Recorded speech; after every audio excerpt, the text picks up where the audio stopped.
안녕하십니까, 대치동 빅마우스입니다. 오늘은 2022 수능에 대해서 여러분들과 대화를 나눠보고자 합니다. 지금 뭐 말들이 많아요. 예, 다 어떤 과목이든지 지금 좀 시끌시끌한 것 같습니다.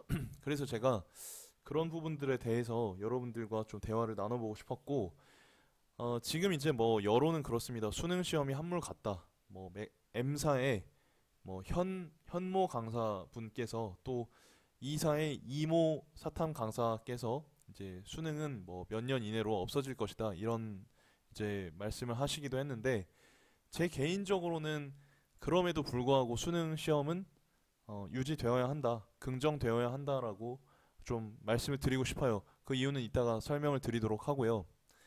우선 제 개인적인 견해로는 이번 2022 수능이 평가원스럽기는 했으나 평가원답지는 못했다, 이렇게 좀 결론을 내리고 싶습니다. 평가원스럽기는 했지만 평가원답지는 못했습니다. 이게 무슨 말이냐? 일단 스럽과 답의 차이를 좀 우리가 살펴보고 가야 될 것 같아요. 뜬금 언매 시간인데, 여러분, 어른스럽다하고 어른답다의 차이가 뭘까요? 그렇습니다. 어른답다는 한번 멈춰보고 생각을 하신 다음에 다시 들으셔도 좋을 것 같아요. 자, 어른스럽다 같은 경우는 보통 아이가 어른 흉내를 냈을 때 어른스럽다고 합니다. 어른답다라는 건 어른이 어른 행동을 했을 때 어른답다라고 합니다. 그러니까 어른으로서의 자격을 갖췄을 때 어른답다라는 이야기를 하는 거죠. 그 얘기를 이 제목에다 적용을 해보면, 평가원스럽기는 했다라는 것은 평가원이 아닌 것 같은 시험이 평가원 흉내를 냈다, 이런 느낌으로 볼 수가 있습니다. 평가원답지 못했다. 지금 문제 출제의 주체는 평가원이지만 평가원 같지 않았다는 얘기입니다. 자격이 좀 별로 없다라는 얘기가 되겠습니다. 자, 그러면 어떤 부분에 있어서 평가원답지 못했는지 한번 살펴보도록 합시다. 이번 시험은, 특히 국어 시험 같은 경우는 이게 제일 컸던 것 같습니다. 독서 부분에서 본문 자체가 유기적으로 연결되며 배경 지식이 거의 없이도 이해가 가능한 수준으로 출제가 되어야 평가원답다라고 볼 수 있는데, 이번 독서 세 지문 전부 다, 첫 번째 그 독서 방법론적인 거 빼고는 세 지문 전부 다가 이게 좀 힘들었던 것 같습니다. 특히 이제 환율 지문 같은 경우, 힘들었던 것 같아요. 그리고 좀 논란의 여지 없이 딱딱 떨어지는 답을 내야 되는데, 뭐 요런 점에 있어서는 뭐 국어 시험은 문제가 없는 것 같고요. 세 번째, 요것도 좀 문제가 됐던 것 같습니다. 답안의 근거가 중심 내용이나 주제에 연관된 것이어야 돼요. 그런데 이번 수능 국어 시험을 보면은 조금 지엽적인 부분에서 출제가 된 거 아닌가, 그런 측면에서 평가원 답지는 못했던 것 같습니다. 조금 사설하고 비슷하다고 할까요? 약간 좀 애매한 것 같습니다. 자, 분명 2022 수능, 어쨌든 평가원의 어떤 향기가 나기는 했지만 좀 그 향기가 옅은 시험이 아니었나 생각을 합니다. 그리고 이제 국어뿐만 아니고 영어에 있어서도 좀 논란의 여지가 있는데, 지금 논란이 되는 건 34번 문제인 것 같아요. 지금 뭐 커뮤니티 같은데 시끌시끌한 것 같은데, 제가 이제 풀어봤을 때는 정답이 잘 나옵니다. 정답이 잘 나오는데 일부 수험생들은 복수 답안 인정을 해줘야 되지 않냐, 이렇게 얘기를 하는 것 같아요. 이런 이야기가 나오는 이유가 역시나 이겁니다. 평가원 답지 못했다. 원래 평가원 같은 경우는 좀 세부적인 어휘나 좀 뉘앙스 같은 거는 조금 비중을 낮춰서 출제했던 것 같아요. 좀 전체적으로 문맥을 파악하고, 또 이제 어떤 그 틀이 있죠. 수능 영어가 갖고 있는 틀거리에 맞춰서 잘 해석을 하면은 문제가 딱딱 떨어지게, 답이 딱딱 떨어지게 출제를 했던 것 같은데, 올해 같은 경우는 그런 게 좀 안 먹혔던 것 같습니다. 34번 같은 경우는요. 그래서 일단 좀 출제에 있어서 문제가 있었던 것 같습니다. 제가 봤을 때는 복수 답안 인정이 안 될 것 같아요. 거의 안 될 것 같고요. 그래서 좀 뭐랄까, 속은 쓰리시겠지만 어쨌든 이건 틀렸다고 가정하시고 본인의 등급을 체크하시는 게 좋아 보입니다. 자, 그 다음에 생명2에서 이거는 제가 문제를 풀 수가 없어요. 전 지식이 없기 때문에 단순 소개만 하도록 하겠습니다. 일단 생명2 같은 경우는 지금 논란이 되는 게 20번 문제인데 이게 아마 유전 문제였던 것 같아요. 근데 여기서 개체수라고 하는 게 무조건 양수여야 되나 봐요. 근데 지금 이걸 계산을 해보면 음수가 나온다고 합니다. 이건 이제 타당성 부분에서 문제가 있는 거죠, 분명히. 예. 이런 문제점이 좀 불거졌던 시험이었습니다. 그럼에도 불구하고 수능 제도는 긍정되어야 한다고 생각을 합니다. 제가 앞부분에 뭐 이런저런 이야기들을 했지만 결과적으로 저는 뭐냐면 수능 제도는 긍정되어야 한다고 생각을 합니다. 왜냐하면 지금 여러분들 현존하는 시험 방식을 한번 살펴보도록 할게요. 현존하는 시험 방식을 한번 보시면 일단 과거에 학력 평가가 있었고요. 그리고 현재 수능이 있었고, 수능이 있었고가 아니고 수능이 있고 진행되고 있고, 그 다음에 여러분 운전면허 시험이나 아니면 좀 공무원 시험 같이 문제은행식으로 내는 시험이 있고요. 그 다음에 임용시험처럼 논술형 서답형 시험이 있고요. 또 일부 대학이나 아니면은 기업처럼 인적성 검사, 뭐 삼성의 사트 같은 거 있잖아요. 공기업 뭐 들어갈 때 보시는 시험들 이런 유형들이 있고, 그리고 이제 아예 행정고시 이런 시험을 볼 때 IQ 테스트와 유사한 형식으로 치는 그런 시험의 유형이 있습니다. 그러니까 현존하는 모든 시험 방식을 꼽아보면 이 정도가 다거든요.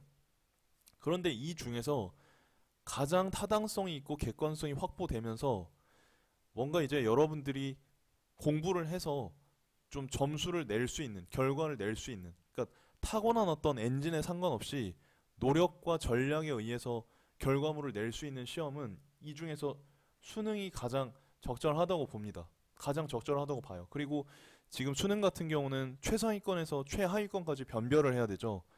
다른 유형의 시험에서는 이걸 수능만큼 타당하게 변별하기가 어렵습니다. 그래서 우리가 지금 2022 수능을 보고 뭔가 이제 불만이 폭주하는 거는 이해가 되지만 단순 불만을 표출하기보다는 우리가 지금 현재 이 2022 수능이 왜 이런 식으로 나왔는지를 좀 같이 이야기를 해보고 대비를 해보는 방향이 필요하다고 생각합니다.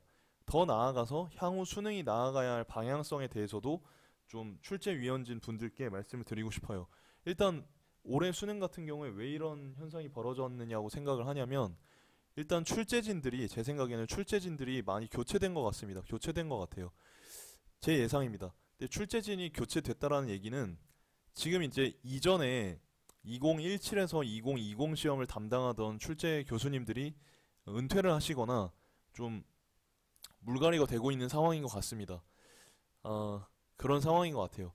근데 이제 교체된 교수진들이나 뭐 출제진들을 보게 되면 이분들이 앞서서 출제하던 분들보다는 연배가 좀 젊을 거 아닙니까?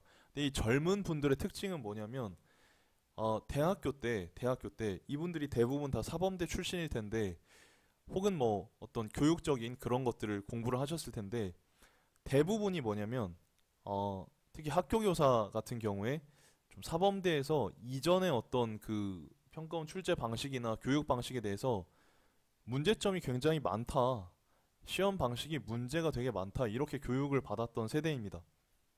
그렇기 때문에 본인들이 시험 문제를 출제를 하실 때는 이전과는 좀 다른 형식의 시험을 출제해야겠다라는 의지가 좀 높아 보여요. 이전 세대에 비해서. 그게 이제 뭐 물론 우리가 교육 과정이 바뀌어서 시험의 어떤 스타일이 바뀐 것도 있지만 제가 봤을 때는 출제진들의 어떤 그 새로운 시험에 대한 의지가 강하기 때문에 그런 게 아닌가라고 생각을 합니다.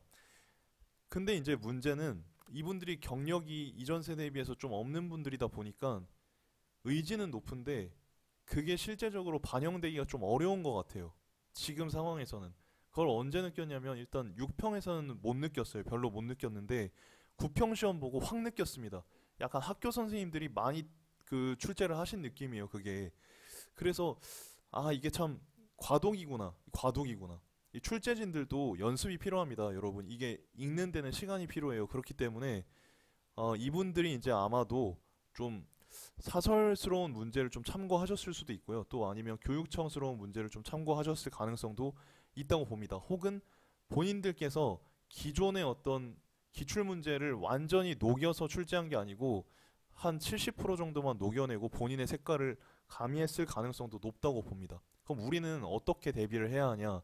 일단은 말이죠. 일단은 여러분들께서 국어 같은 경우는 기출 분석을 철저히 하시고, 이거는 변함이 없습니다. 철저히 하시고, 여러분들께서 어떤 강사의 강의나 아니면 이런 것들을 너무 지나치게 의존하기보다는 본인들이 이제 스스로 생각하고 지문을 좀 완벽하게 이해하는 연습을 좀 더 그 비중을 좀 더 높여야 된다고 생각을 합니다. 그리고 사설 모의고사 같은 경우에 그러니까 이런 거예요. 이 사설 모의고사는 좀 지저분하죠, 많이. 그리고 시험을 치고 나면 스트레스가 받습니다. 그런데 이거를 뭐 맹신할 필요는 없고요. 그렇지만 이제 기출 문제, 평가원 문제를 풀다가 조금 이제 지겹거나 아니면 공부가 안 될 때쯤, 예, 비중을 이렇게 두면 좋을 것 같아요. 기출 한 8에 사설 2 정도? 8대 2 정도의 비율로 공부를 하시면 좋을 것 같습니다. 그래서 어떤 그 본인이 지문을 스스로 이해해 나가는 그런 연습을 계속 하시고, 왜냐면 과거의 기출 같은 경우는 이해를 할 수가 있거든요. 근데 사설 모의고사 같은 경우는 이해를 할 수가 없어요. 그래서 이해할 수 없는 부분들이 나오기 때문에 현재 수능 시험을 봤을 때는 이해가 안 되는 지문을 또 연습할 필요성도 있다고 봅니다. 그래서 8대 2 정도의 비율로 공부를 가져가시고, 어, 어떤 그 강사 선생님들의 어떤 해석이라던가 이런 걸 너무 맹신하지 마시고 본인들의 어떤 연습의 비중을 높여 가시라. 그래서 이렇게 좀 말씀드리고요. 향후의 수능은 어떤 방향성으로 나아가면 좋겠는지 좀 한 말씀 드리자면, 과거 기출의 어떤 유형으로 회귀를 하셨으면 좋겠어요. 예, 특히 2017부터 2020 정도까지의 시험 유형으로 회귀했으면 좋겠습니다. 솔직히 말해서 어, 이번 수능 시험 같은 경우는 과거 이제 과거 시험에 비하면 좀 그레이드가 좀 떨어지는 시험이 아닌가. 난이도를 어거지로 올린 시험이라는 생각이 좀 듭니다. 물론 좋은 시험입니다. 예, 좋은 시험인 거는 맞지만 조금 아쉬웠습니다. 그래서 어, 이 영상은 지금 수험생 분들하고 그 다음에 그 우리 수능 출제위원 분들께 이제 올리는 영상이고요. 그러니까 조금 좋게 귀엽게 봐주셨으면 좋겠습니다. 일단은 우리가 요런 점들을 체크하고 또 향후에 수능 시험을 대비했으면 좋겠습니다. 감사합니다.